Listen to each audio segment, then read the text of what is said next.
Hello everyone, welcome to my digital marketing channel. My name is Mithila and the very purpose of starting out this channel is to share the digital marketing news and SEO related news.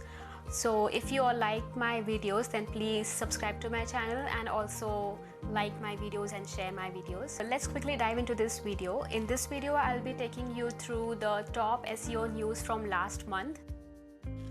The very first on my list is related to Google Search Console.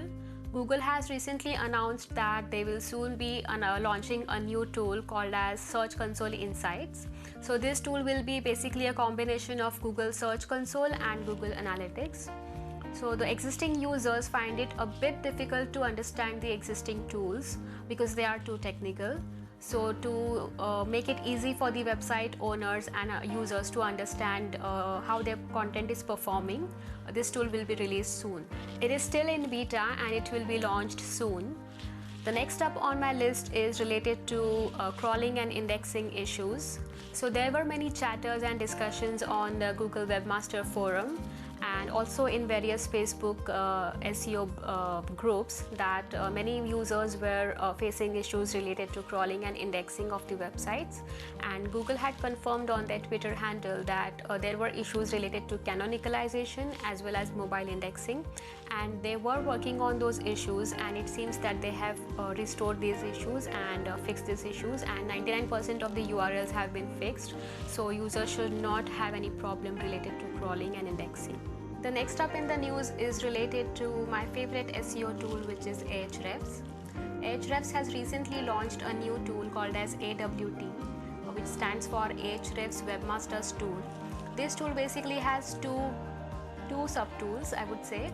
The first one is Site Audit, which deals with the site's technical issues, and the Site Explorer, which relates to the website traffic backlink profile. So before you start using this tool, you need to verify your website ownership either by connecting your Ahrefs account to the Google Search Console account, or by any of the three methods which are very much similar to the GSE verification, and these three methods being uploading your HTML file, or updating the HTML header tag, or updating the DNS record. So the next one on my list is related to Google My Business. So Google My Business has recently introduced new attributes related to COVID-19 health and safety. So these attributes are appointment, masks and temperatures.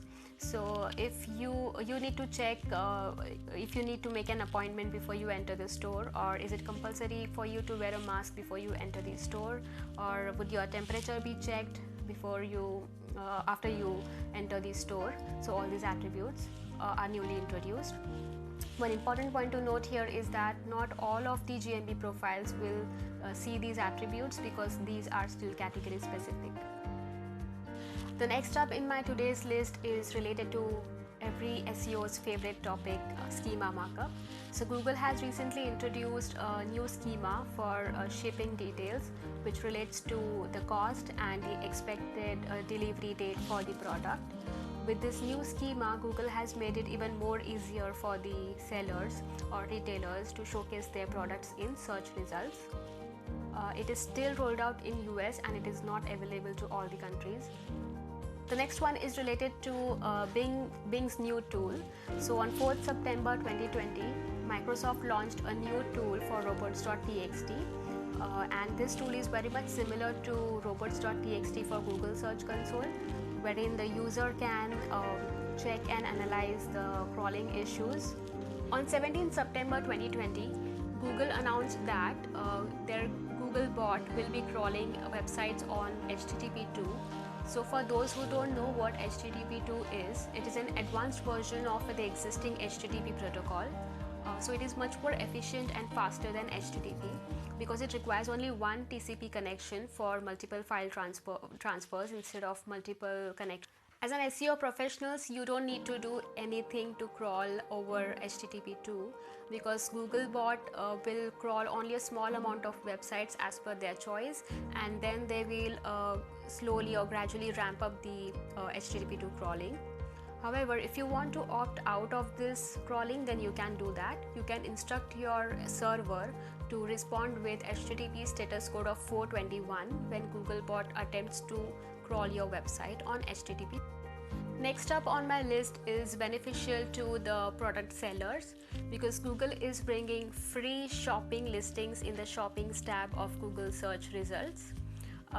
It's worth mentioning that this won't interfere with the paid shopping tabs, so the ad slots which are there for paid listings will still continue to appear. However, if you want to opt out for this feature, then you can log into the Google Merchandise Center and then follow the steps. So the next up on the list is really interesting, because it seems that Google is also stepping into journalism.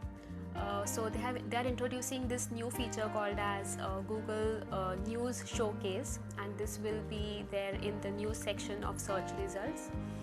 So Google has signed a partnership with 200 journalists or publishers around the globe, and they have invested heavily in this project. They have invested around $1 billion for this project. So the main highlights of this feature would be there would be more perspective from the journalists or publishers, so more focus on the EAT feature. The next up in my list is also a very interesting one, because it is related to App Store optimization, which is again a very important or upcoming field alongside SEO.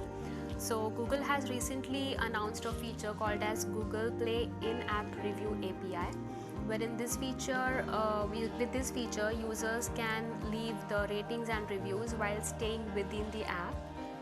This feature does not take the users away from the app, which was there earlier, or it is there in the existing functionality. So this increases the engagement for the users, and this feature is a great opportunity for the app owners to improve their average ratings, because it is a very important factor for App Store optimization. Talking about iOS, it already has this feature since quite a while, so this is not new on iOS, and it has been only recently introduced on Google Play. So that was about the top 10 news from September 2020. I hope you all like this video, and I hope that I made some sense and you find this video helpful. If you did find it helpful, then please subscribe to my channel and share this video as much as possible with your colleagues or your friends or whoever. So thank you for your time, and thank you.